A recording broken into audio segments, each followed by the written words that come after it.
नमः शिवाय। माया प्रपंच के इस जगत में भौतिक और आध्यात्मिक उन्नति ही सबका लक्ष्य होना चाहिए, जिससे इस लोक में यश प्राप्त कर परलोक में भी श्रेष्ठ गति प्राप्त हो। पिछली वीडियो में आपने महारानी मदालसा द्वारा अपने पुत्रों को उपदेश किए आत्मज्ञान को जाना, जो विरक्ति और गृहस्थ आश्रम से विमुख कर भगवान की शरणागति देने वाला था। इस वीडियो में रानी मदालसा ने यद्यपि राजा के लिए जीवन और राजनीति का उपदेश दिया है, लेकिन ये ज्ञान सूत्र सामान्य जनों के लिए भी बहुत उपयोगी हैं। कृपया पूरा देखें।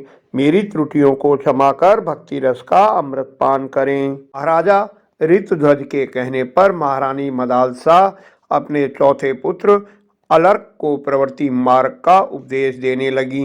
बालक को बहलाते हुए वह कहने लगी, बेटा तू धन्य है जो शत्रु रहित होकर अकेला ही चिरकाल तक पृथ्वी का पालन करता रहेगा।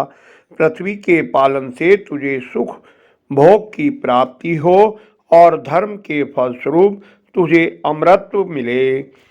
पर्वों के दिन ब्राह्मणों को भोजन के द्वारा तृप्त करना, बंधु बांधवों की इच्छा पूर्ण करना, अपने हृदय में दूसरों की भलाई का ध्यान रखना और पराई स्त्रियों की ओर कभी मन को ना जाने देना, अपने मन में सदा श्री विष्णु भगवान का चिंतन करना, उनके चिंतन और ध्यान से अंतःकरण के काम क्रोध आदि छयों शत्रुओं को जीतना, ज्ञान के द्वारा माया का निवारण करना और जगत की अनित्यता का विचार करते रहना, धन की आय के लिए राजाओं पर विजय प्राप्त करना, यश की प्राप्ति के लिए धन का सद्व्यय करना एवं शरणागतों को संतुष्ट करना, कामना पूर्ति के द्वारा स्त्रियों को प्रसन्न करना और युद्ध द्वारा शत्रुओं के छक्के छुड़ाना, बाल्यावस्था में तू भाई बंधुओं को आनंद देना, कुमार अवस्था में आज्ञा पालन द्वारा गुरुजनों को संतुष्ट रखना, युवावस्था में उत्तम कुल को सुशोभित करने वाली स्त्री को प्रसन्न रखना और वृद्धावस्था में वन के भीतर निवास करते हुए वनवासियों को सुख देना, तात राज्य करते हुए अपने प्रियजनों को प्रसन्न रखना, साधु पुरुषों की रक्षा करते हुए यज्ञों द्वारा भगवान का यजन करना, संग्राम में दुष्ट शत्रुओं का संहार करते हुए गौ और ब्राह्मण की रक्षा के लिए अपने प्राण न्योछावर कर देना। राजकुमार अलर्क माता के प्रतिदिन इस प्रकार उपदेश सुनते हुए कुमार अवस्था में पहुंचा। उपनयन संस्कार के बाद माता को प्रणाम कर राजकुमार अलर्क ने पूछा, माँ मुझे इस लोक और परलोक में सुख प्राप्त करने के लिए यहाँ क्या करना चाहिए, यह सब मुझे बताओ। पुत्र को राजनीति का उपदेश देते हुए महारानी मदालसा बोली, बेटा राज्याभिषेक होने पर राजा को उचित है कि वह अपने धर्म के अनुकूल चलते हुए आरंभ से ही प्रजा को प्रसन्न रखे।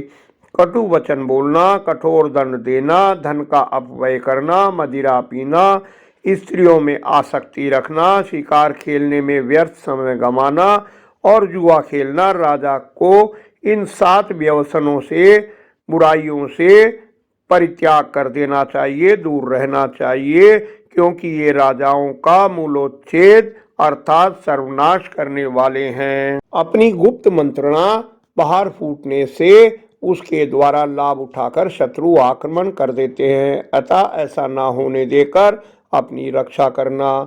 जैसे रथी रथ की गति वक्र होने पर 8 दिशाओं से आक्रमण होने लगता है और उसका नाश हो जाता है, उसी प्रकार गुप्त मंत्रणा फूटने पर राजा के 8 वर्गों कृषि उन्नति, व्यापार वृद्धि, पुल निर्माण, दुर्ग निर्माण, खानों पर अधिकार, अधीन राजाओं से कर लेना, निर्जन प्रदेश आबाद करना और जंगल से हाथी पकड़वा कर मंगवाना, इनका निश्चय ही नाश हो जाता है।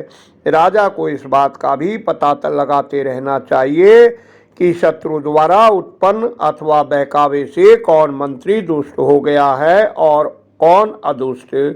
बुद्धिमान चर यानी जासूस नियुक्त कर शत्रु के चरों पर दृष्टि रखनी चाहिए। राजा को अपने मित्रों तथा माननीय बंधु बांधवों पर भी पूरी तरह विश्वास नहीं करना चाहिए, किंतु काम आ पड़ने पर उसे शत्रु पर भी विश्वास कर लेना चाहिए। किस अवस्था में शत्रु पर चढ़ाई ना करके अपने स्थान पर रहना चाहिए, क्या करने से अपनी वृद्धि या हानि होगी, इन बातों का राजा को ज्ञान होना चाहिए। राजा को कभी काम के अधीन नहीं होना चाहिए। राजा पहले अपनी आत्मा को, फिर मंत्रियों को जीते, फिर स्वयं पर आश्रित कुटुंबजनों और सेवकों के हृदय पर अधिकार करे। इसके बाद गुणों से प्रजा को जीते। यह सब हो जाने पर शत्रुओं के साथ विरोध करे। जो इन सब को जीते बिना शत्रुओं पर विजय पाना चाहता है वह शत्रु समुदाय के वश में पड़कर कष्ट भोगता है। इसलिए बेटा, पृथ्वी का पालन करने वाले राजा को पहले काम आदि शत्रुओं को जीतने की चेष्टा करनी चाहिए। उनके जीत लेने पर राजा की विजय अवश्यंभावी है। राजा पांडु काम में आसक्त होने से मारे गए। अनुराग क्रोध के कारण अपने पुत्र से हाथ धो बैठा। राजा पुरुरवा लोभ से मारे गए। वेन को मद के कारण ब्राह्मणों ने मार डाला। अनायुष के पुत्र को मान के कारण प्राणों से हाथ धोना पड़ा और पुरंजय की मृत्यु हर्ष के कारण हुई, किंतु महात्मा मरुत इन सब को जीतकर विश्व विजयी हुए। इसलिए पुत्र, काम, क्रोध, लोभ, मद, मान और हर्ष राजा को विनाश करने वाले शत्रु हैं। राजा को कौवे, कोयल, भौरे, हिरन, सांप, मोर, मुर्गा और लोहे के व्यवहार से शिक्षा ग्रहण करनी चाहिए। समय अनुसार चींटी किसी चेष्टा कर आवश्यक वस्तुओं का संग्रह करें। जैसे उल्लू रात में सोए हुए कौवे पर चुपचाप धावा करता है, उसी प्रकार शत्रु की असावधान दशा में ही उस पर आक्रमण करे। इस प्रकार विदुषी महारानी ने विस्तार से अनेक शिक्षा अपने पुत्र को दी। आशा है आपको ये ज्ञानवर्धक वीडियो पसंद आई होगी। कृपया अन्य भक्तों से शेयर कर धर्म के भागी बने। लाइक करें, कमेंट में सुझाव दें। निरंतर जुड़े रहने के लिए चैनल को सब्सक्राइब कर मेरा उत्साह बढ़ाएं। धन्यवाद। आपका कल्याण हो।